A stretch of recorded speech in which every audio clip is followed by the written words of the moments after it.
وعلى آله طيبين الطاهرين وأصحابه الأكرمين الأجمعين وعلى من تبعهم بإحسان إلى يوم الدين أما بعد. فقال تعالى في شأن حبيبه الكريم: إن الله وملائكته يصلون على النبي يا أيها الذين آمنوا صلوا عليه وسلموا تسليما. اللهم صل على سيدنا محمد وعلى آل سيدنا مولانا محمد وبارك وسلم. برادران عزیز، ماشاء اللہ رمضان مبارک کا اختتام ہوا اور شوال مکرم کا بھی آغاز ہوا. سابق میں ہم نے یہ بھی جانا ہے کہ ہمیں شوال کے روزے رکھنے ہیں.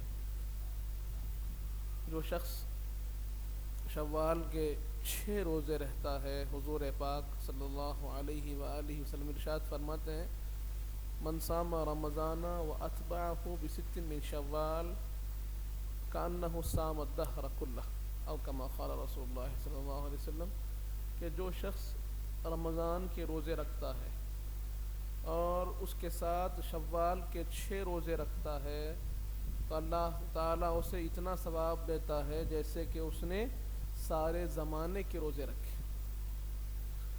اتنا بڑا ثواب ہے اس کا، بہت بڑا اجر ہے ان 6 روزوں کا. ایک اور حدیث پاک میں آتا ہے کہ حضور پاک صلی اللہ علیہ وسلم نے ارشاد فرمایا کہ جو شخص رمضان کے روزے رکھتا ہے اور شوال کے 6 روزے رہتا ہے، اللہ تعالی اس کی سارے گناہوں کو معاف کر دیتا ہے اور اسے ایسے کر دیتا ہے جیسے اس نے ابھی اپنے ماں کی پیٹ سے پیدا ہوا. ابھی اپنے ماں کے پیٹ سے جیسے بچے پیدا ہوتا ہے پاک و صاف بغیر گناہوں کے، ویسے ہی اللہ تعالی اس شخص کا نام اعمال کر دیتا ہے جو رمضان کے روزوں کے ساتھ شوال کے بھی روزے رہتا ہے. ایک اور روایت ملتی ہے کہ جو شخص شوال کے 6 روزے رہتا ہے تو اللہ تعالی اس کے موت میں آسانی کر دیتا ہے.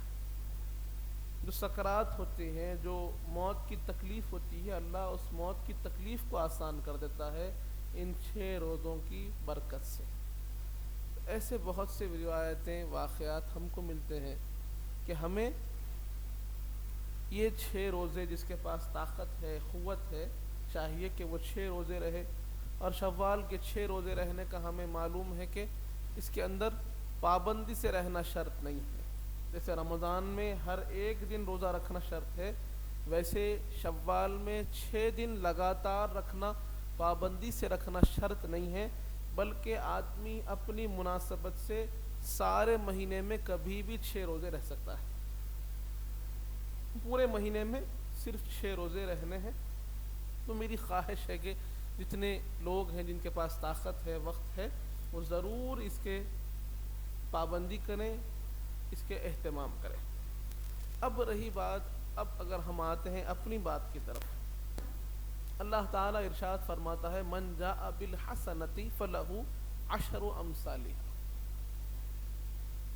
ایک بہت ہی پیارا قاعدہ زندگی کا اس میں سکھایا گیا کہ جو شخص ایک نیکی کرتا ہے، اللہ تبارک و تعالی اسے 10 گنا ثواب دیتا ہے. 10 گنا ثواب دیتا ہے. کس پر؟ ایک نیکی پر.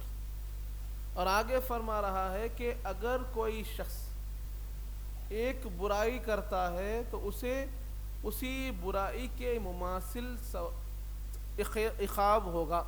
اس کی جزا جو ملے گی، جو بدلہ ملے گا، ایک برائی کا بدلہ ایک ہوگا اور ایک اچھائی کا بدلہ کتنا ہوگا؟ 10 گنا ہوگا. اب یہاں ہمیں اپنے آپ کو تھوڑا سا جانچنا ہے کہ آج ہم تجارت کرتے ہیں ریٹرنز کے لیے.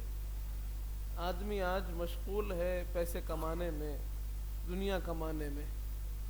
لیکن آپ دیکھ لیجئے کہ کوئی بھی تجارت آپ کی، کوئی بھی بزنس آپ کا، آپ کو اتنا زیادہ ریٹرنز نہیں دے گا، اتنا زیادہ پروفٹ کہیں پر بھی نہیں ملے گا جو رب ذوالجلال نے ہمارے لیے رکھا ہے. کرنا کیا ہے؟ ایک نیکی کا بدلہ 10 گنا ملے گا.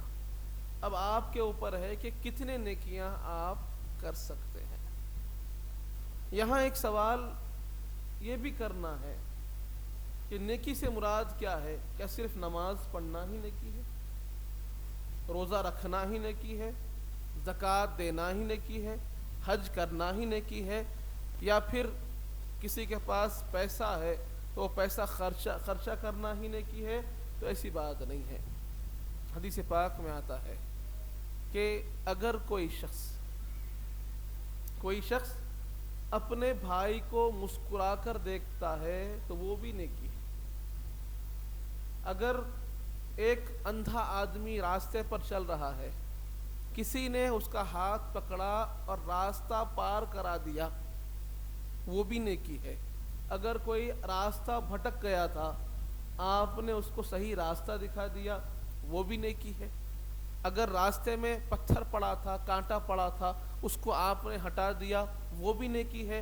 اور اسی طرح یہ تو تھا غیروں کے ساتھ سلوک. اپنے اندر دیکھا جائے تو حدیث پاک میں آتا ہے سبحان اللہ صدقہ، کہ اگر کوئی سبحان اللہ کہتا ہے یہ بھی نیکی ہے، کوئی الحمدللہ کہتا ہے یہ بھی صدقہ ہے، کوئی ماشاء اللہ کہتا ہے یہ بھی صدقہ ہے، کوئی لا الہ الا اللہ محمد رسول اللہ کہتا ہے یہ بھی صدقہ ہے. تو اب یہاں آپ کو نیکیوں کے لیے راستے کھل دیے ہیں. ایسا نہیں ہے کہ بھائی فلاں ہی کام کرو تو نیکی ہے، نہیں، بلکہ آپ کو ایک قاعدہ بتا دیا گیا کہ ہر وہ کام جس میں اللہ کا ذکر ہو، حضور پاک صلی اللہ علیہ وسلم کی سنت ہو، وہ نیکی ہے. اسی طرح ہر وہ کام جو آپ غیروں کی مدد میں کرتے ہیں، غیروں کی بھلائی کے لیے کرتے ہیں، وہ بھی نیکی ہے. اب آپ کو اپنے اطراف میں دیکھیے، لوگ یہ سمجھتے ہیں کہ بھائی اگر میں بزنس میں چلا گیا، اگر میں کما رہا ہوں تو وہاں پر نیکی کرنے کا کوئی میرے پاس راستہ نہیں ہے. اگر میں جاب کر رہا ہوں تو میں پھر عبادت کیسے کروں گا؟ سوال ذہن میں یہ آتا ہے کہ میں کیا عبادت کے لیے جاب کو چھوڑ دیا جائے؟ کیا عبادت کے لیے کام کو چھوڑ دیا جائے؟ کیا عبادت کے لیے اپنی دکان کو چھوڑ دیا جائے؟ تو یہ جو خیال ہے نا، یہ خیال کو دور کرنا ہے. اسلام تنگ نظری نہیں، وسیع النظری پیدا کرتا ہے، وسعت نظری دیتا ہے، آپ کو براڈ مائنڈنس سکھاتا ہے. تو اب یہاں سوال کیا ہے؟ اگر کوئی تاجر تجارت کر رہا ہے، اب اس کو یہ خیال آیا کہ بھئی نمازیں تو پڑھ رہا ہوں لیکن نفل عبادات نہیں ہو رہی ہیں، تو اسے یہ خیال رکھنا ہوگا کہ اکل حلال کمانا بھی بہت بڑی نیکی ہے. کہ آپ تجارت کر رہے ہیں تو وہاں شروع کیجئے. کیا شروع کرنا ہے؟ کہ آپ کو حلال روزی کمانا ہے، جو بھی کمانا ہے صحیح طریقے سے کمانا ہے. اب جیسے میں نے آپ سے عرض کیا کہ اگر کوئی آپ کا بھائی آپ سے ملنے آتا ہے، آپ سے کوئی چیز خریدنے آتا ہے، آپ اس کے ساتھ حسن اخلاق سے پیش آئیے، مسکرا کر پیش آئیے، آپ کو نیکی ملے گی. اور یہاں پر ایک بات ذہن میں رکھ لیجیے، ان تمام چیزوں کا جو دار و مدار ہے وہ اس حدیث پاک سے واضح ہوتا ہے کہ انما الاعمال بالنیات، کہ اعمال کا دار و مدار نیتوں پر ہے. کہ اب کئی مرتبہ ایسا ہوتا ہے کہ ہم کوئی کام کرتے ہیں کسی انسان کو خوش کرنے کے لیے، تو ہمیں چاہیے کیا؟ ہمیں چاہیے یہ کہ اپنی نیت کو بدلیں، اپنی فکر کو بدلیں کہ کام تو اچھا ہے، کسی سے مسکرا کر بات کرنا، ہر دکان والا مسکرا کر بات کرتا ہے، لیکن مسکرا کر بات کرنے والے کے ذہن میں کیا آتا ہے کہ میں اس سے اچھے اخلاق سے بات کروں گا، یہ میرے پاس خرید لے گا. برخلاف اس کے وہی عمل کو نیت بدل کر آپ یہ خیال رکھیں کہ مسکرا کر بات کروں گا، اللہ اس کے رسول خوش ہوں گے. کام وہی ہے، صرف سوچ بدلنا ہے. کسی کی مدد کر رہے ہیں، کسی کے ساتھ اچھا سلوک کر رہے ہیں، کسی کے پیسے سے مدد کر رہے ہیں، خیال کیا ہوتا ہے کہ میں پیسوں سے مدد کروں گا تو کل یہ میرے کچھ کام آئے گا، برخلاف اس کے آپ مدد کر دیجئے اور آپ یہ خیال کیجئے کہ اس کی مدد کروں گا اللہ میری مدد کرے گا، میں کسی بندے کی کوئی خدمت کر دوں گا تو جہاں پر میں رک جاؤں گا رب ذوالجلال غیب سے میری مدد کر دے گا۔ کرنا کیا ہے؟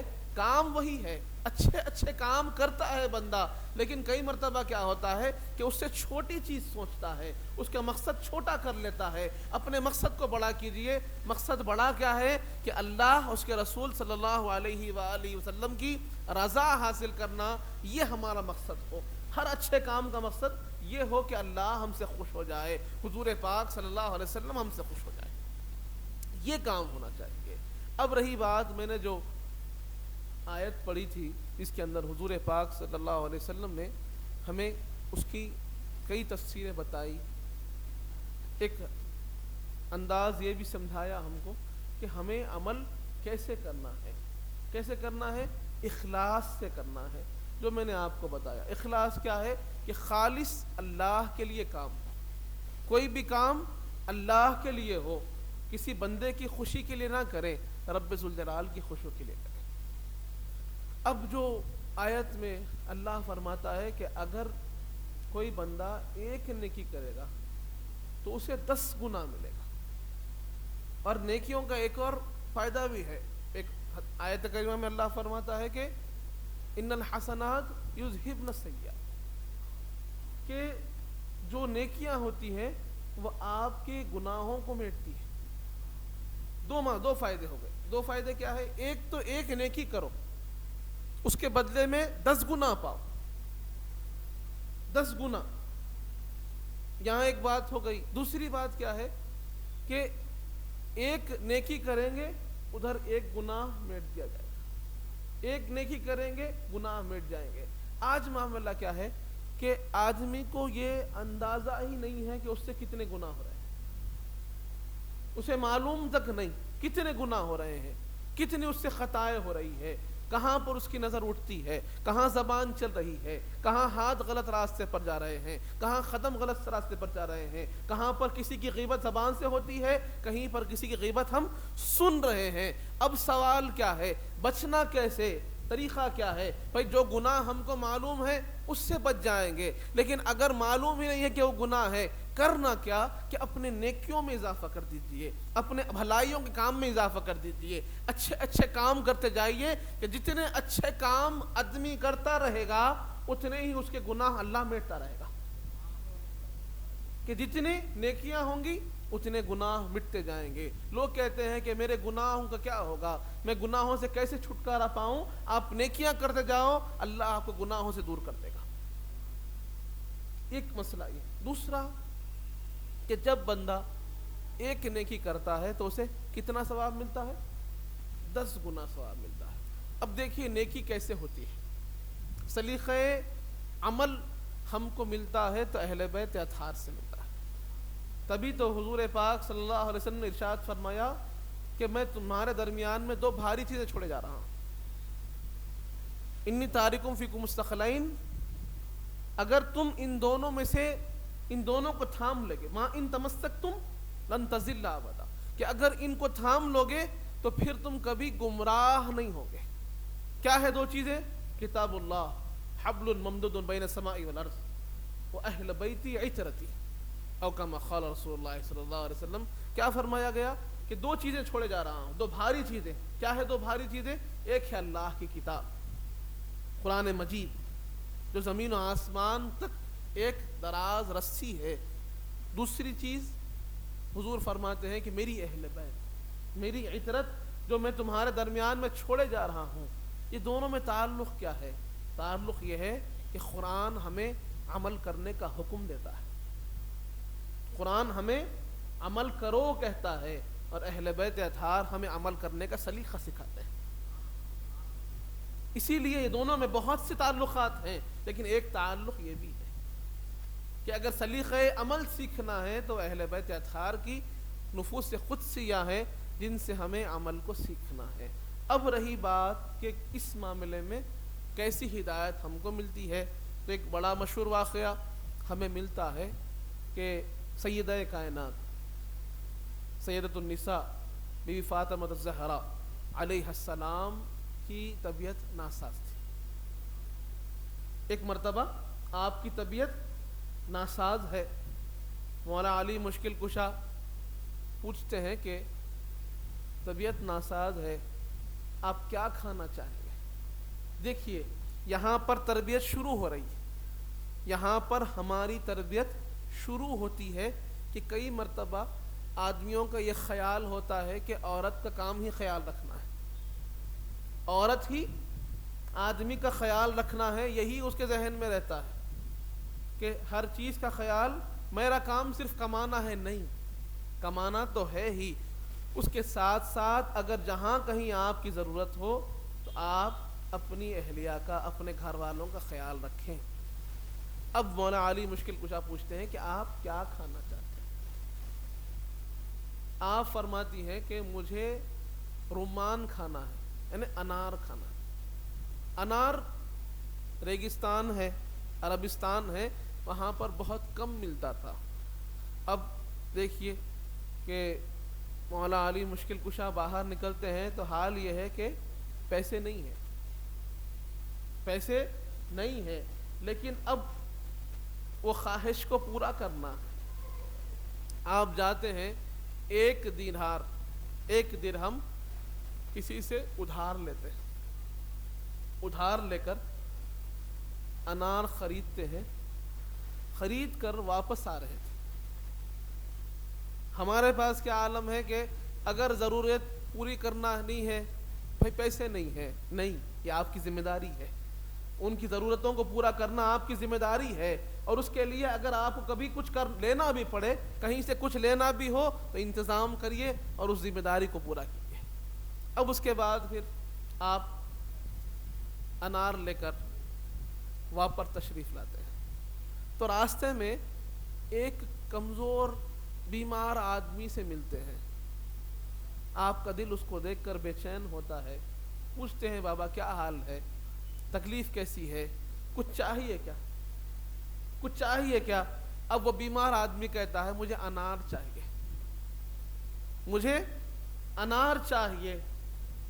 اب یہاں ایک تذبذب کا عالم ہے، ایک کشمکش ہے، کیا کیا جائے کہ ادھر سیدہ کائنات بھی انار چاہتی ہے اور میرے پاس اتنے پیسے نہیں کہ ایک اور انار لاؤں، اب کیا کروں؟ بڑی کشمکش کے بعد مولا علی مشکل کشا کے ذہن میں وہ بات آ جاتی ہے کہ اللہ فرماتا ہے فَأَمَّا السَّائِلَ فَلَا تَنْهَرْ، کہ اگر کوئی تم سے مانگے تو اسے تم انکار مت کرو، دے دو۔ ایک اور روایت آپ کے ذہن میں آتی ہے، واقعہ کے اندر نقل ہوتا ہے کہ ایک اور روایت آتی ہے کہ حضور پاک صلی اللہ علیہ وسلم فرماتے ہیں کہ اگر کوئی مانگنے والا گھوڑے پر بھی آ کر تم سے مانگتا ہے تو اسے دے دو، اسے منع نہ کرو۔ اب آپ کہتے ہیں کہ کیا کرو، کہ قرآن کہتا ہے کہ سائل کو دینا ہے، حضور پاک صلی اللہ علیہ وسلم فرماتے ہیں کہ تمہیں سائل کو دینا ہے، اسے انکار نہیں کرنا ہے، اب کیا کیا جائے؟ آپ فرماتے ہیں کہ میں اس سائل کو انار دے دیا، انار دے کر گھر کو آیا، گھر کو آیا تو اماں جان مسکراتی ہے۔ آپ کہتے ہیں کہ میرے چہرے پر تھوڑے سے فکر مندی کے تھوڑے آثار خاموشی کے تھے، تو گھر میں اماں جان دیکھ کر مسکراتی ہے، کہتی ہیں کہ آپ سے پوچھتی ہے کیا بات ہے؟ آپ کہنے لگے کہ میں انار لایا تھا، تو آپ فرماتی ہے کہ جب آپ نے سائل کو دے دیا میری خواہش ختم ہو گئی۔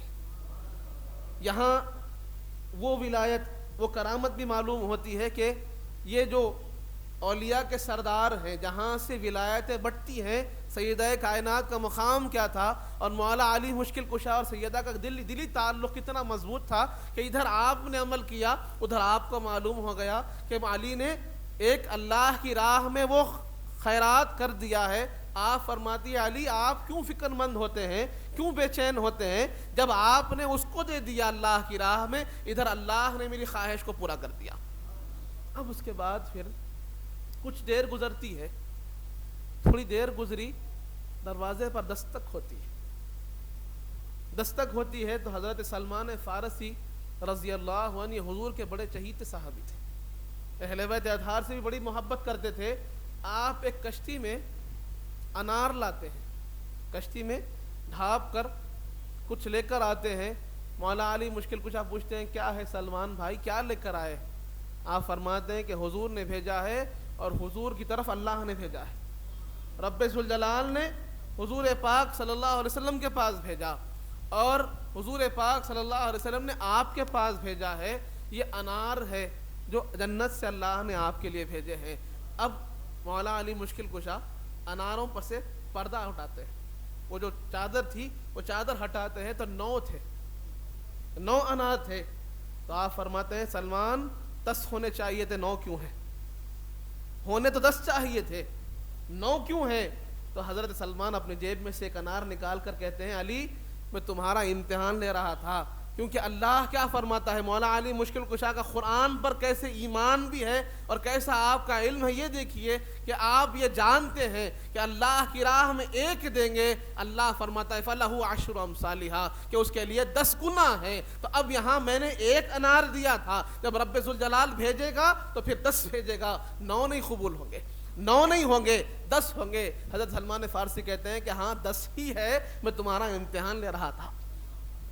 برادران عزیز، یہاں پر عمل کا سلیقہ معلوم ہوتا ہے، اور جب عمل یہ طریقے پر ہو، اہل بیت اطہار کے طریقے پر ہو، تو پھر اللہ کی طرف سے جزا بھی معلوم ہوتی ہے۔ اب بات کیا ہے؟ بات اس میں سیکھنے والے بہت سے پہلو ہیں، ان میں سے بنیادی 2 پہلو آپ کے سامنے رکھتا ہوں کہ آدمی اگر اپنے پاس ہو تو دیتا ہی ہے، لیکن اہل بیت اطہار کا معاملہ یہ تھا کہ اپنے پاس نہ ہو تب بھی دیتے تھے، تب بھی دوسرے کا خیال پہلے کرتے تھے، اور نظر اپنی طاقت پر نہیں ہوتی تھی، نظر اس کی رحمت پر ہوتی تھی۔ کئی مرتبہ آدمی کیا ہوتا ہے، تھوڑا سا جب اپنے جیب کو تنگ پاتا ہے تو تھوڑا سا مشکل میں آ جاتا ہے کہ دوں یا نہ دوں، لیکن جب وہاں پر جہاں ہاتھ تنگ ہو، ہاتھ جہاں پر رکھتا ہو، وہاں پر اپنے غریب بھائی کے لیے ہاتھ کو اگر آدمی کھولتا ہے تو رب ذوالجلال ایسا عطا فرماتا ہے کہ جہاں سے اس کو تصور بھی نہ ہو۔ یہ خیال کو، یہ فکر ہم کو لینی ہے، اور یہاں پر ہمیں بتایا گیا کہ اگر تم ایک نیکی کرو گے تو اللہ تمہیں 10 گنا ثواب عطا فرمائے گا، 10 گنا ثواب عطا فرمائے گا۔ کرنا کیا ہے؟ صاف دلی سے کام کرنا ہے، اخلاص کے ساتھ دینا ہے، اور کتنا دیا جا رہا ہے وہ نہیں دیکھا جائے گا، کتنا مقدار کتنی ہے نہیں، نیت کیا ہے وہ دیکھا جائے گا۔ کہ کئی مرتبہ ایسا ہوتا ہے کہ کسی کے لاکھوں پر کسی کے کچھ روپے بھاری پڑ جاتے ہیں، وجہ کیا ہوتی ہے کہ وہ لاکھوں کے اندر وہ نیت میں اخلاص نہیں ہوتا، وہ اللہ کی رضا کی جو طلب ہے نا وہ نہیں ہوتی، اور یہ 10 روپے میں کئی مرتبہ اخلاص ہوتا ہے۔ تو جو کام کریں اخلاص سے کریں، اور یہ جان کر کریں کہ اللہ تعالیٰ کا یہ وعدہ ہے کہ اگر ہم ایک نیکی کریں گے اللہ ہمیں 10 گنا عطا فرمائے گا۔ تو ہمیں چاہیے کہ ہم اس طرف زیادہ راغب ہوں جہاں پر ہمارا رب خوش ہوتا ہے، اللہ خوش ہوتا ہے، نیکیوں کی طرف جائیں۔ مال جمع کرنا تو بہت ہے، لیکن ہوتا کیا ہے کہ ہم دیکھتے ہیں کہ کروڑوں روپے لوگوں نے جمع کیے اور یہیں چھوڑ کر چلے گئے، وہ اس کا کوئی فائدہ ہونے والا نہیں ہے۔ ہاں وہ پیسے جو اللہ کی راہ میں خرچ ہو، وہ عمل جو اللہ کی رضا کے لیے کیا جائے، وہ طاقت جو اللہ کی راہ میں خرچ ہو، وہ اخلاص جو اللہ کی راہ میں خرچ ہو، وہ کام کا ہے۔ اگر آپ کے پاس طاقت ہے اپنے جسم سے نیکی کیجئے، اگر آپ کے پاس پیسہ ہے پیسے سے کیجئے، علم ہے علم سے کیجئے، تجربہ ہے تجربے سے کیجئے۔ جو عمل اخلاص کے ساتھ ہو اور مخلوق کی مدد کے لیے ہو وہ عمل آپ کو کامیاب کرنے والا ہے۔ یہ آپ سوچ لیجئے۔ کئی مرتبہ ہوتا ہے کہ میرے پاس پیسے نہیں، میں کیا کروں؟ آپ کے پاس کچھ ہنر ہوگا وہ ہنر سکھائیے، آپ کے پاس علم ہوگا علم سکھائیے، آپ کے پاس تجربہ ہوگا لوگوں کو تجربہ دیجئے۔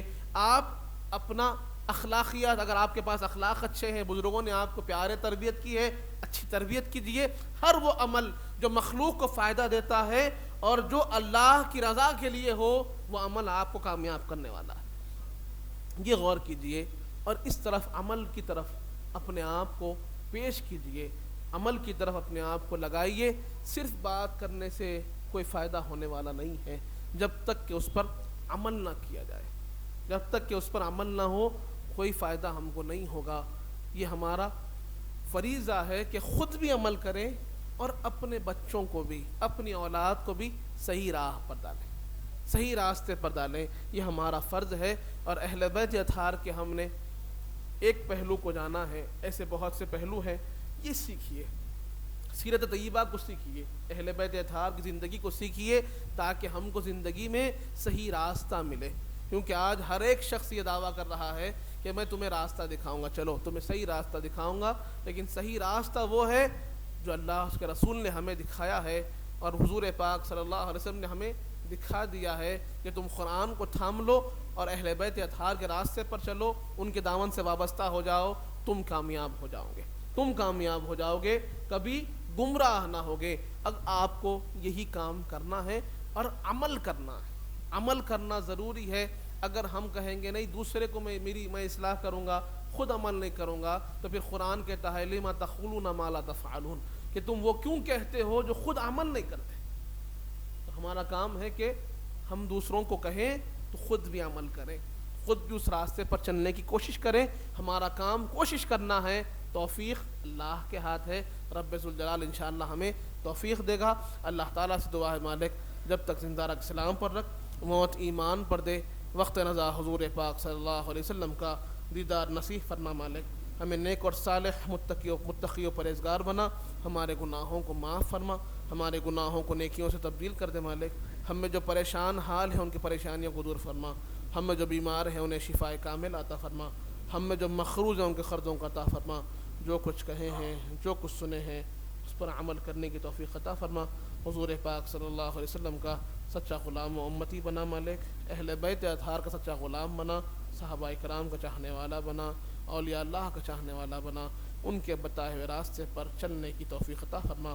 وصلی اللہ تعالی علی خیر خلقہ سیدنا محمد وآلہ وصحبہ وسلم, والحمد للہ رب العالمین.